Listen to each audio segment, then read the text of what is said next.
Hamjambo nyote na karibuni. Leo tutajifundisha kuhusu familia. Hapa pana picha. Na picha hii ni picha ya familia. Labda familia hii ni ya Mariana. Tutazame. Kuna babu, nyanya au bibi, kuna baba, kuna mama, kuna kaka na kuna dada. Watu hawa wote ni sehemu ya familia. Ili itwe familia lazima kuwe na watu hawa wote. Tuangalie misamiati katika mada ya familia. Mke, mume, mwana, binti, binti amu, shangazi, mjomba, mpwa, wifi, binamu na shemeji. Tutazame maana ya misamiati hii ya mada ya familia. Babu ni baba ya mama au baba. Bibi au nyanya ni mama ya baba au mama.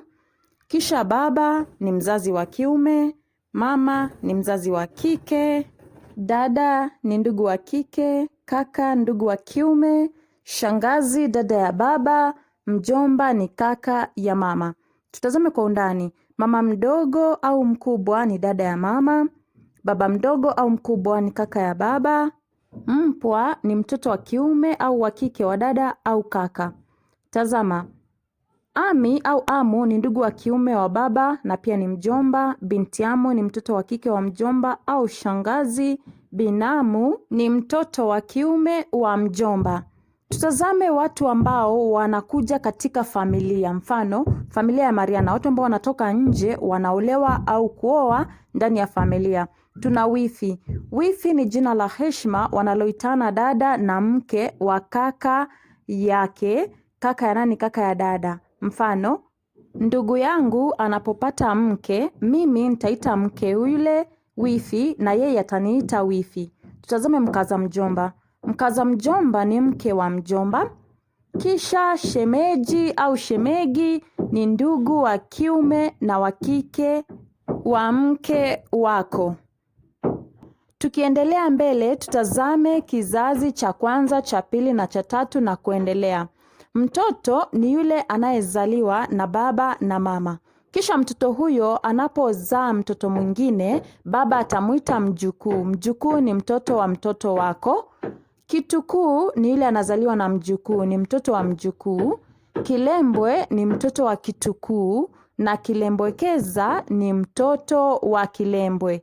Tazama, tuna kizazi cha kwanza, baba na mama, cha pili, mtoto wa mtoto, mjukuu, kitukuu, kilembwe na kilembwekeza. Tunapotamatisha kwa kawaida ili kupima uelewa wetu wa somo la leo la familia, ningependa ujaribu zoezi hili na utaje watu hawa katika familia. Kuna A, B, C, D na E. Watu hawa ni kina nani? Niandikie majibu yako katika sehemu ya maoni, kisha nitasahihisha baadaye. Samahani sana, nilipokuwa ninachukua video hii kulikuwa na sauti mbaya ya kugonga hapo nyuma. Na ninafikiri kuwa inaendelea. Naomba mniwie radhi. Haya, kwa wanafunzi wale wote ambao wanaanza kusoma Kiswahili, ningependa mtazame video zangu zote, ningependa mfanye mazoezi zaidi, ningependa mweke maoni yenu katika sehemu ya maoni, kisha mtakuwa bora. Asante sana na kwaheri.